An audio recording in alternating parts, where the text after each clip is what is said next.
Hello,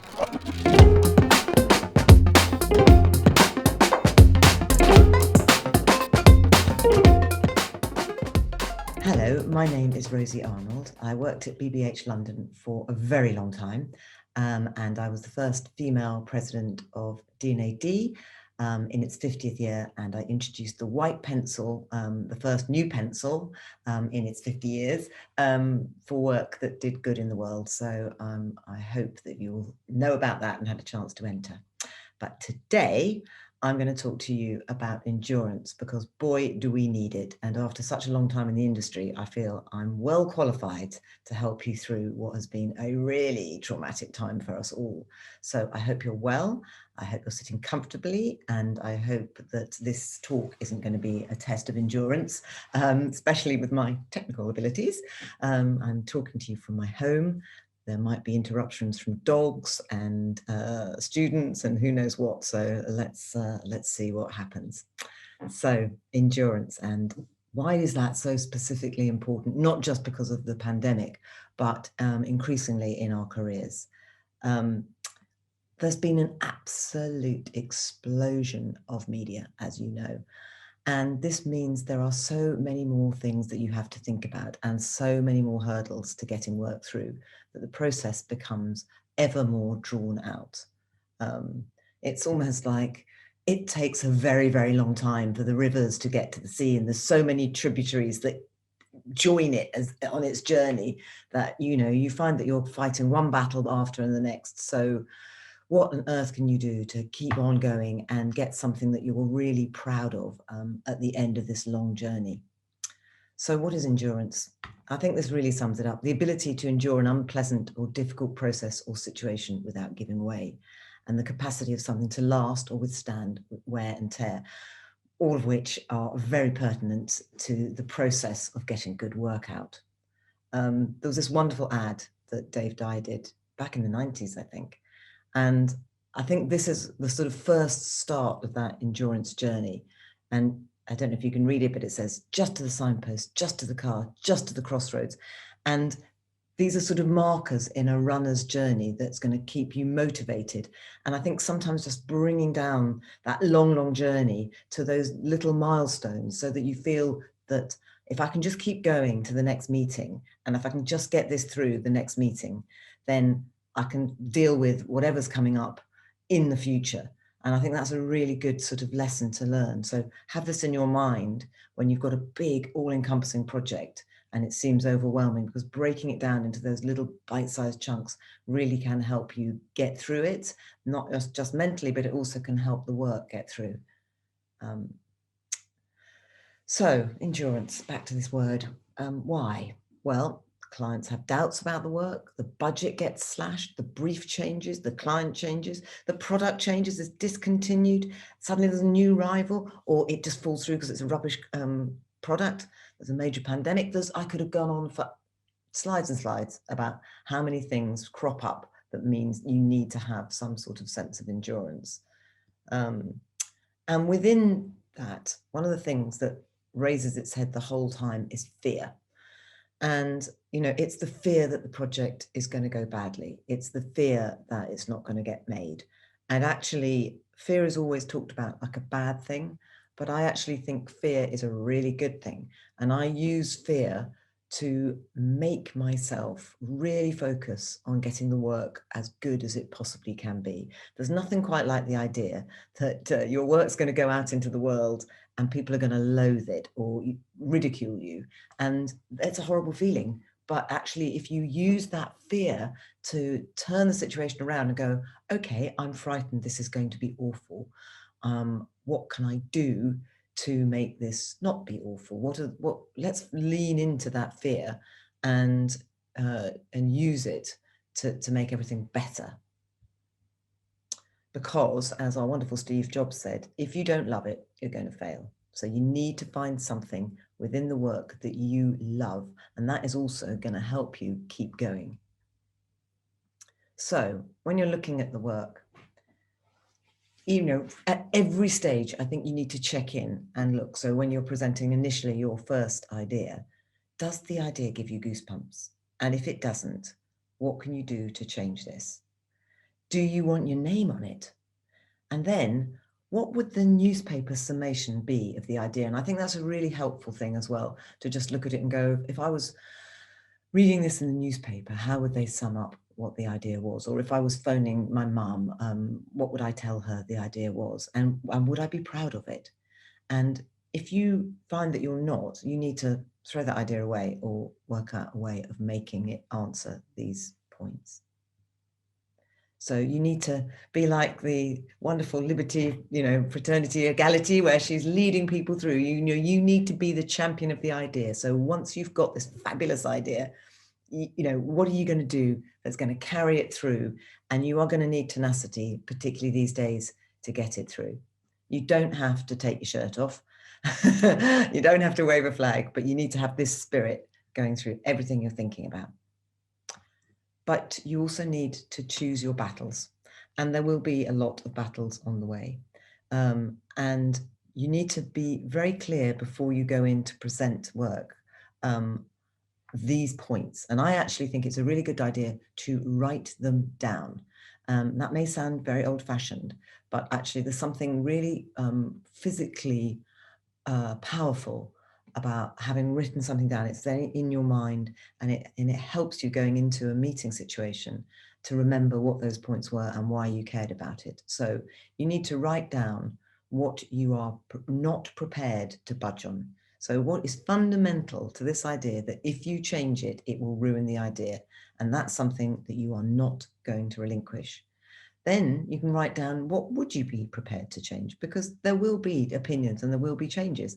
So you might find you're prepared to change quite a lot of things if you haven't budged on the fundamental first thought. And the other thing that's very powerful is if for some reason the thing that you are not prepared to budge on becomes the sticking point, at that point, you need to be prepared to walk away.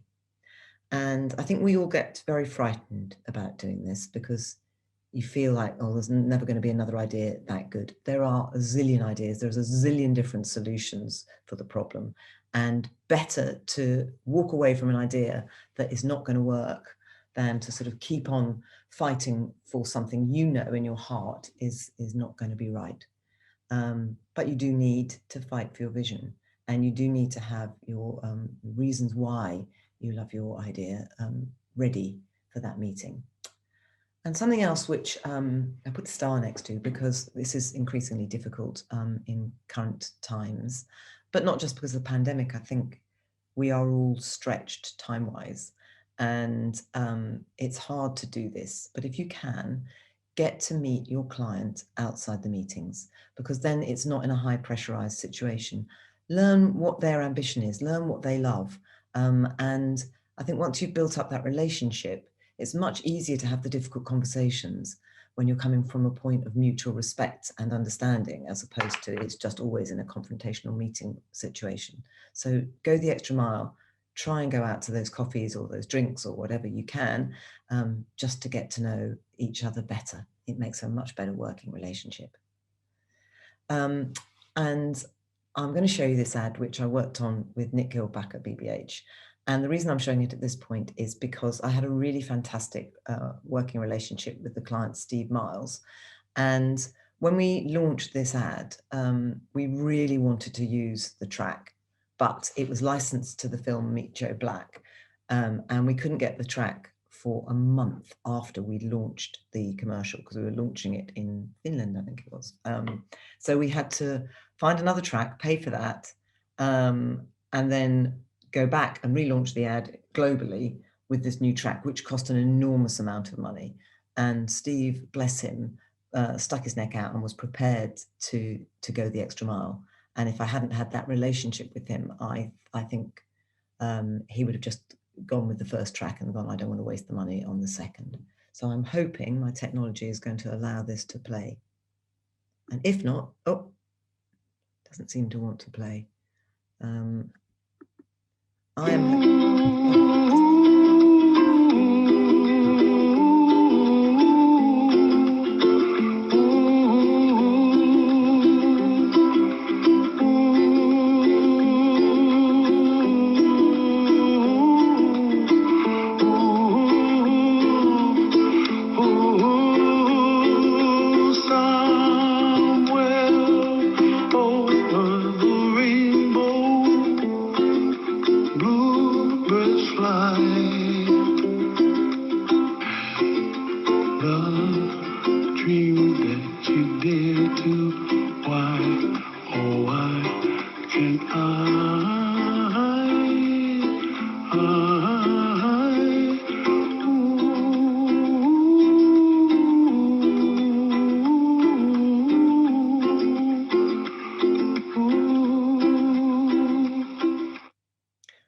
sorry about the terrible quality. I'm not quite sure why that happens, but maybe if you love it, you can watch it again on YouTube. But I think it was worth the battle for that track and the money. Sometimes you get to a point where you've spent a long time getting the work through all those different hurdles, and you've come out and you're going, this isn't really the thing I want to make, but for whatever reason, it is too late to go back. Too many battles have been fought, the time has gone by, and there you are, you're sitting with something that you're like, this is not what I really thought it was going to be. But this is where you really test your mettle. Find something to love in the work that you are getting made, and you can always do this. And there's a number of things you can do. So it might be that there's a director, a photographer, an illustrator, an animator, an actor, a voiceover, an artist, musician. You think about it, we are in the most incredibly privileged situation where we get to work with tremendous talent. And as a creative, you get to choose who you're going to work with. So there might be somebody that you've always died to work with, and they might be just the right person to work with you on this job, and it might elevate it. So you might go, well, it was going to be a film, but hey, I've seen this wonderful animator. How about we animate it? And then suddenly you're going to find a real passion for the project, and you will elevate the work to something really interesting. Or it might be that you look at the idea and you think there's an incredibly interesting media thing that we can do with this. So we could do something really fresh and different that transcends the idea and puts it up there because it's such a fresh use of media, you know. And if the worst comes to the worst, find a location that you've always wanted to go to, if that's possible these days, and film it there. So I'm hoping this is going to play.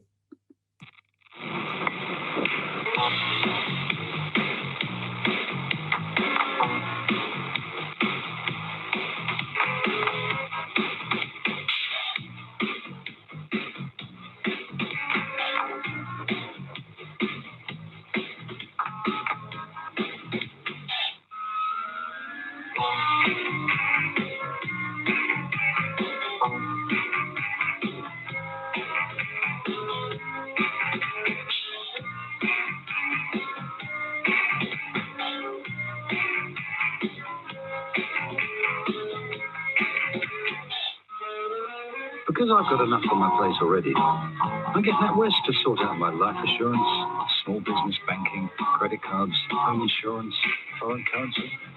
NatWest, more than just a bank. So you're all wondering why on earth I've shown you that ad. And the reason I'm showing you that ad is because it was created by a young team I work with, John Gorse and Nick Worthington. And I don't even know what that ad's about these days. But what they did was they found a young director that they really wanted to work with, and they sort of made that film all about the technique. They actually did manage to get to Cape Town as well, which was nice. But I think if you look at it, it's just an incredibly artful film without really being great. But that young director was Michel Gondry. And because they built up a working relationship with him, he went on to direct with them, because they just all got on really well, a number of other really fantastic ads. So it was because of being positive and going, right, okay, we know this NatWest ad isn't going to be the best thing we ever do, but it does give us the opportunity to test out some new young talent that we think is really interesting, and it paid dividends for them. So I don't know if you've seen this ad. I use it a lot as an example of a fabulous piece of direction. The script, if you saw it, you would have gone, well, you know, it's quite a funny joke, but it could have been told very crudely, but this is the joke told very well. But also it could have been set, it's meant to be in an office where, you know, it's a relentless, boring office. So if you can picture what that might be like, and then you look at this film and you can see how working with a really talented filmmaker can transcend what on the page doesn't look very interesting.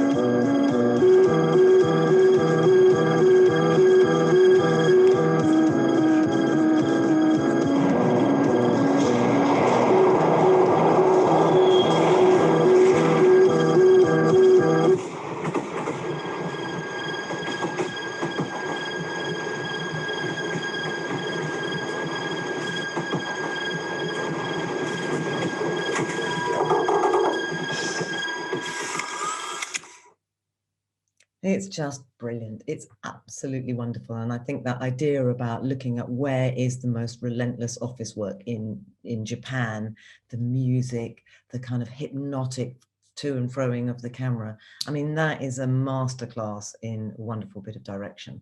And it just goes to show that you never know along the way that you might build up wonderful relationships with people and create this sort of work. Another thing, that this is a project that I worked on that I'm actually really proud of. It was a campaign for a kids drink, Robinson's Fruit Shoot. It wasn't anything much to write home about. It was just literally advertising a range of different fruit flavors that you could get for this squash. But I just had a sort of art directional field day with it. I found a young illustrator who'd just done a little thumbnail of something I thought was interesting, and I worked a lot with him to create the characters. You can see in the bottom right, this was us experimenting with the shapes of the plants. These were posters. I created a color palette with the Pantones above that reflected the juices, but were also going to be deliciously juicy flavor looking colors. And we even created our own typeface. And I think if you look at that, you'll notice that the typeface above has no counters. That's the kind of circle in the middle of the O's.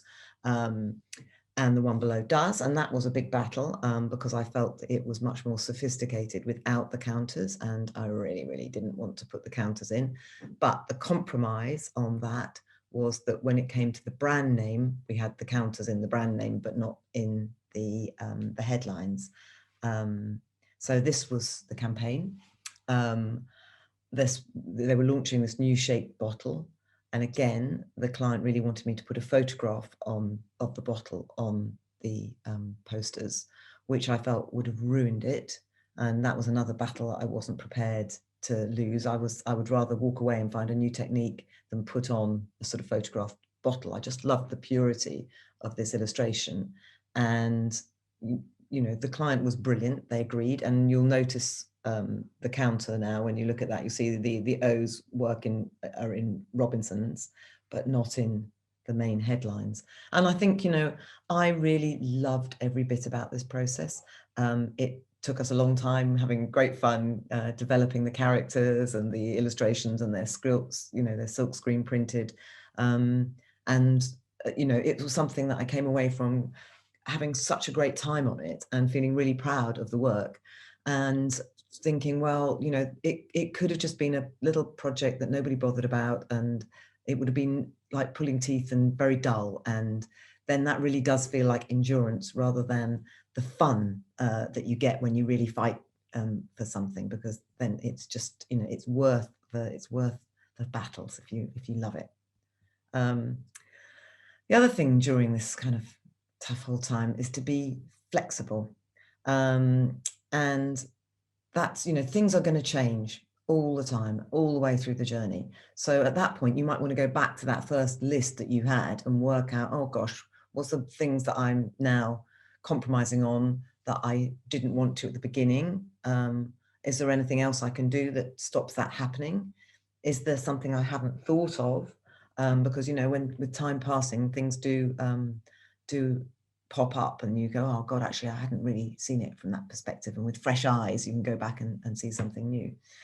And the other thing is, you know, if the budget gets completely cut, then I think this is happening more and more. You know, you start off when you're briefed on something and it's going to be the all singing, all dancing. We're going to do, you know, 90-second TV spots and everything. And then it's that actually we're not going to do any telly and we've only got £2.50 and it's going to be launched digitally.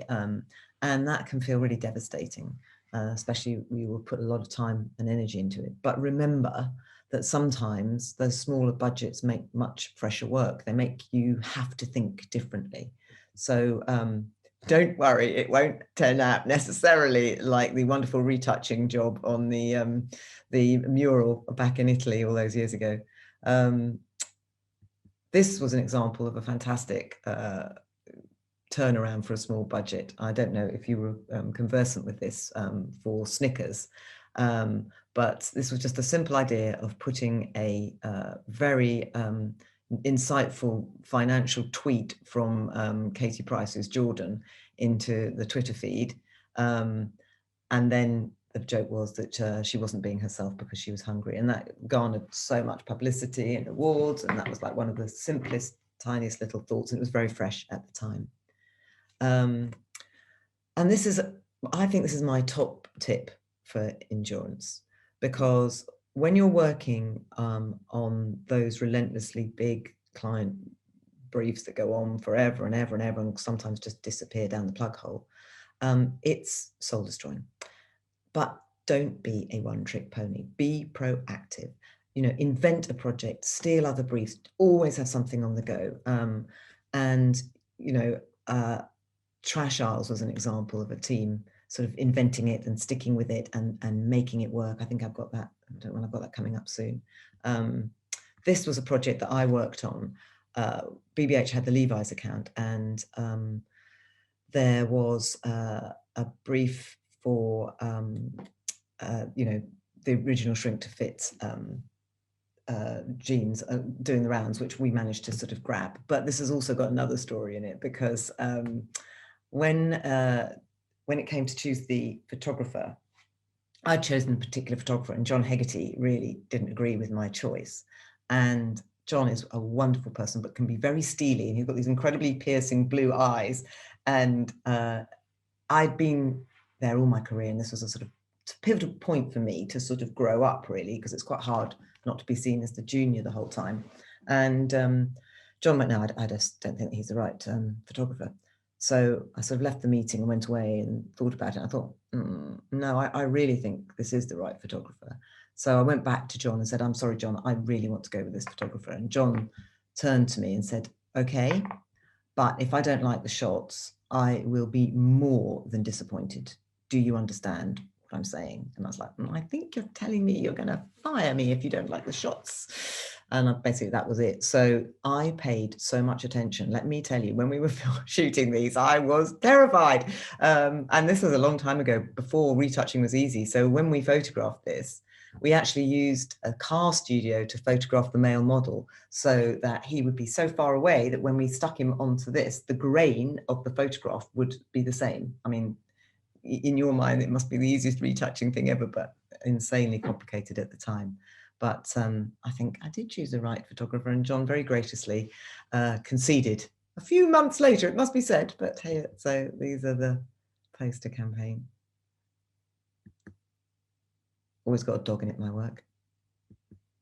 Now, this is another example from that very wonderfully talented team I talked about earlier, John and Nick. They had written this script and presented it to John for 4 years. And John kept batting it away and saying, no, this is rubbish, this isn't a good script. And then he added the joke in to this script. And what's really funny is I remember John Gorse really thought John Hegarty had made the script a bit crass and a bit stupid and a bit jokey, and they didn't think it was going to be cool. But in fact, I think the joke in it makes it. Right, please start. Yes.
So the bit that John put in was the older man coming around the corner, which I think completely makes it. And I think it would have been a bit of a non-event. But well done, Nick and John, for the tenacity to keep going back and back and back and sort of bludgeoning John Higgity into presenting that and making what I think is a truly stunning piece of work. There's been a slight technical glitch there, so I might have jumped around a little bit, but hopefully this will stitch together okay and it will make sense. We will have just watched that lovely Creek film, which I think you'll agree is a really stunning piece of work. I next want to talk about the Trash Isles, which I referred to earlier, which was the wonderful work by Mike and Dal at AMV. And it was a project very dear to their hearts. They had started working on it with The Economist, and then for various reasons, sort of people and politics, it sort of fell away. But they continued to pioneer and really work their socks off to make it happen. And what I loved about them was their absolutely forensic look at what would make real change, not just be a kind of award-winning advertising campaign, but something that would make the world sit up and take notice. And they came up with Trash Isles, which is just a stunning piece of work. And they actually managed to get it away in the end with Lad Bible, because as I said, politically, lots of people got very scared by it. And this is the work. I'm in this relentless round of... In the Pacific Ocean, there is so much plastic, an area the size of France is full. Governments have simply ignored it. So we found a way to ensure they couldn't, by turning the country-sized trash patch into an official country. Les trash isles. Trash isles. A la isla de plástico. Des îles poubelles. Introducing the Trash Isles.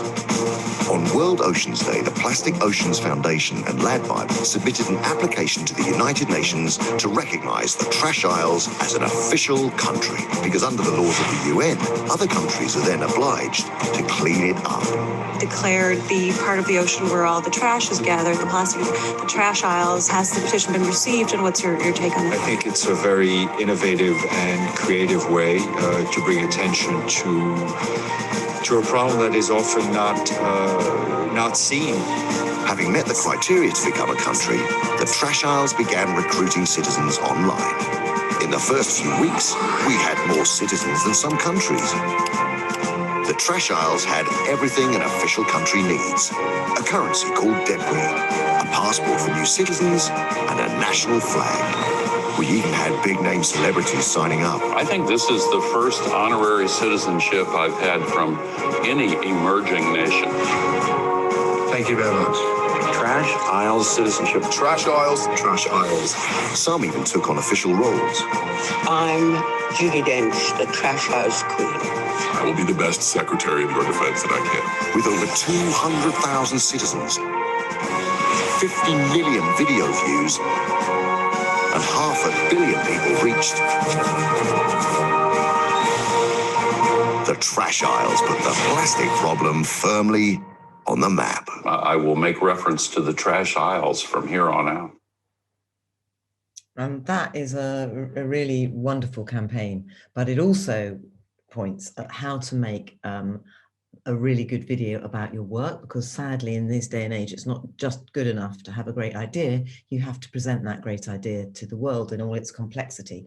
And Lad Bible made their own version, which they put out, but fortunately the guys managed to get theirs out too. So this is an example of how not to make a video.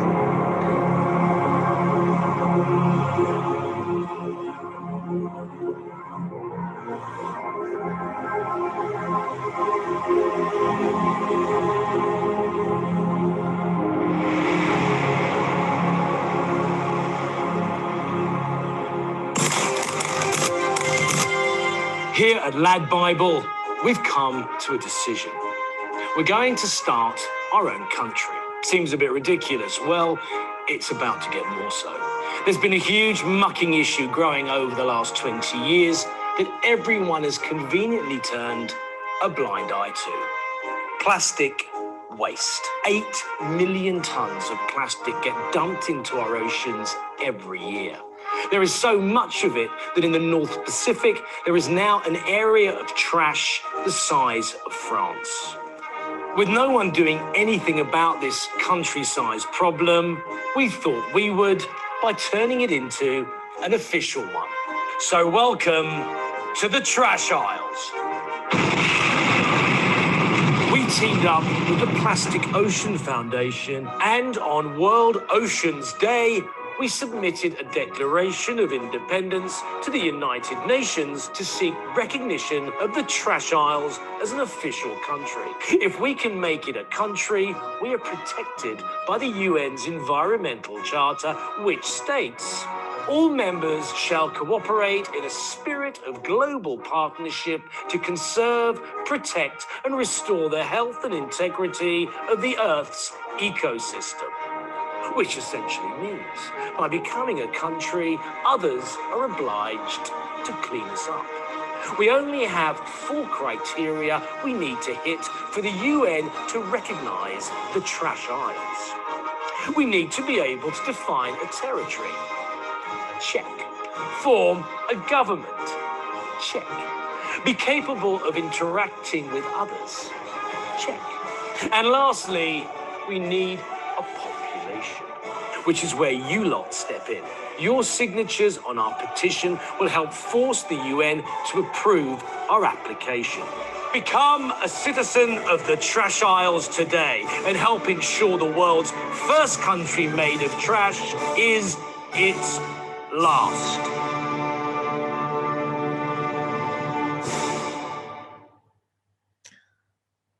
I think that's a really interesting thing to look at, to see that, you know, it's not good enough now to just do brilliant work. You have to present it in a way that is as brilliant as the work itself. So bear that in mind. So whenever you're thinking of a campaign, you know, along the way, be thinking about the assets that you might want to be filming or taking with you that you're going to put into that summation of your idea. So it sounds complicated, but it's always a kind of mad scramble when you've got the work through to go, oh God, what are we going to do to bring this to life for juries?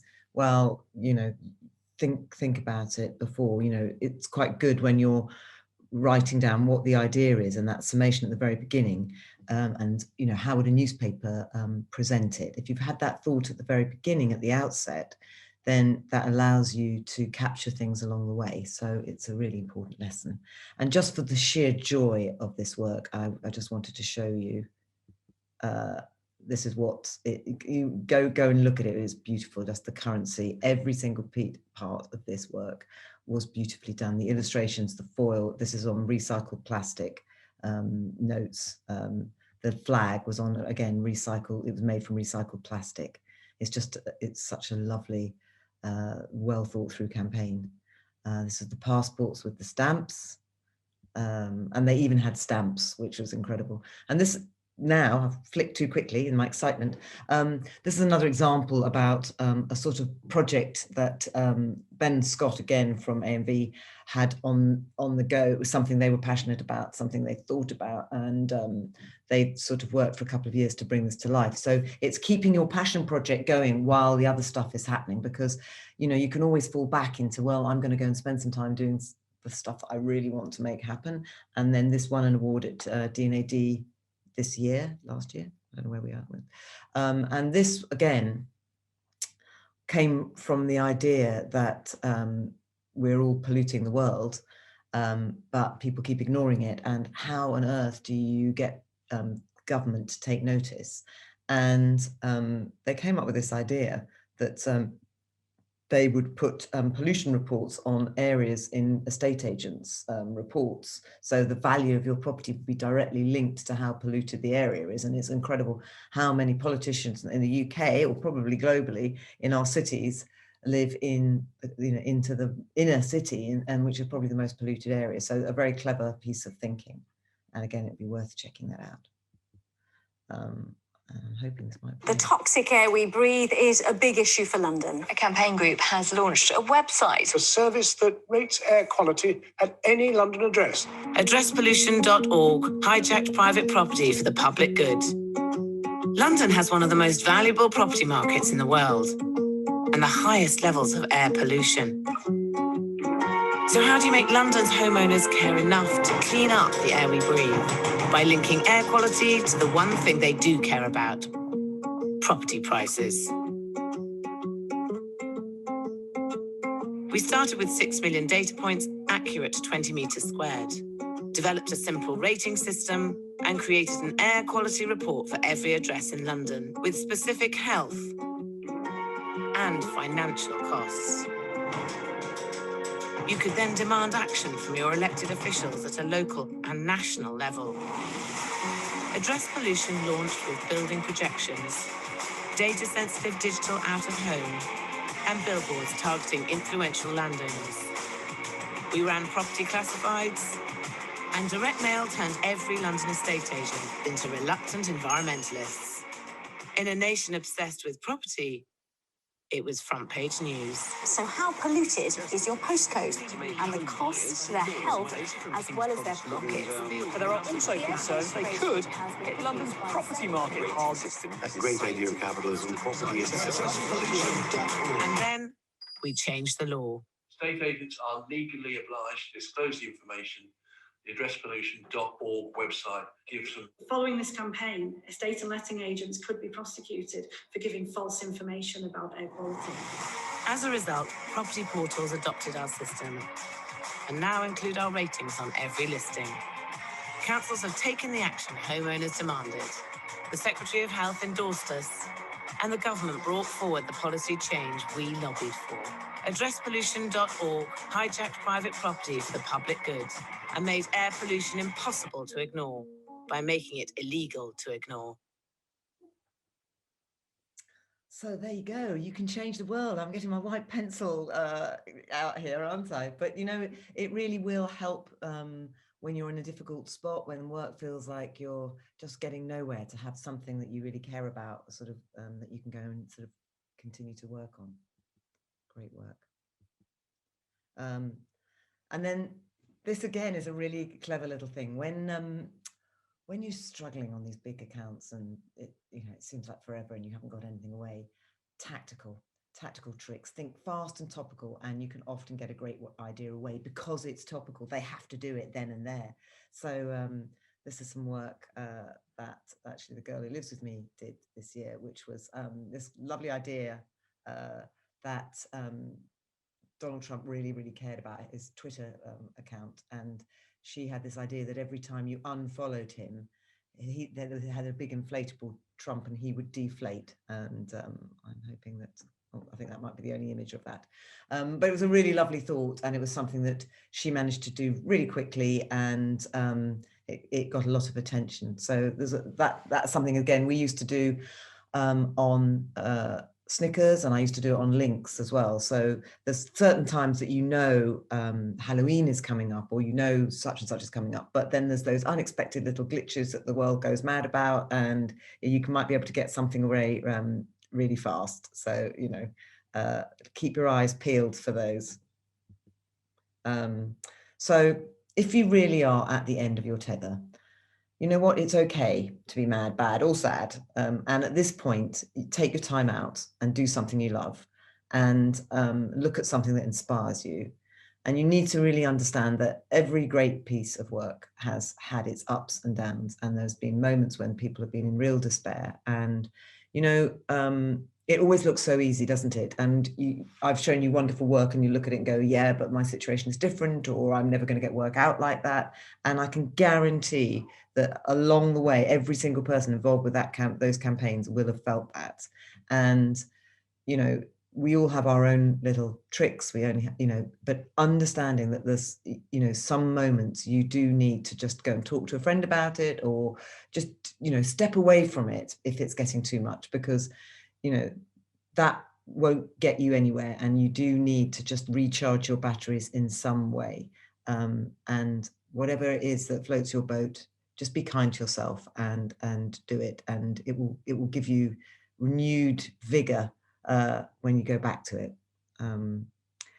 And I find, this is my personal thing, which is I like going for a walk, because I think, you know, when you get sucked into the internet, you just find that you go down a rabbit hole, and any ideas you're trying to think of or ways through, I don't think the internet is necessarily the best place. I think actually, just as I say, I think, you know, you program your brain, lots of stuff's going on. And then when you step outside and go for a walk, it's accidental things that happen to you that will help change your perspective, or bring you a new idea, because you're not sort of looking for it. And I've always found that that's the moment that when I'm not looking, that it turns up. So this, for example, is a wonderful campaign of photographs by a friend of mine who's a photographer, who just picked up his camera and steps out, and is a lovely example of finding fun in the world around you. He lives in London too. I'll just give you a moment to look at them. They actually, some of them made me just laugh out loud. He's called Alan Burles, and you need to look him up. And this is a very weird one. Congratulate yourself. I think we all spend a lot of time beating ourselves up, but you know what? You need to look back and recognize your successes. And you might go, I haven't had any successes, but you have. You've got a job. You know, there's always things that you can find that will make you stop and realize that other people's perspective on you is probably a lot kinder than your own. So take the time to reward yourself, look at the things you've done, and just take a moment to go, actually, you know what?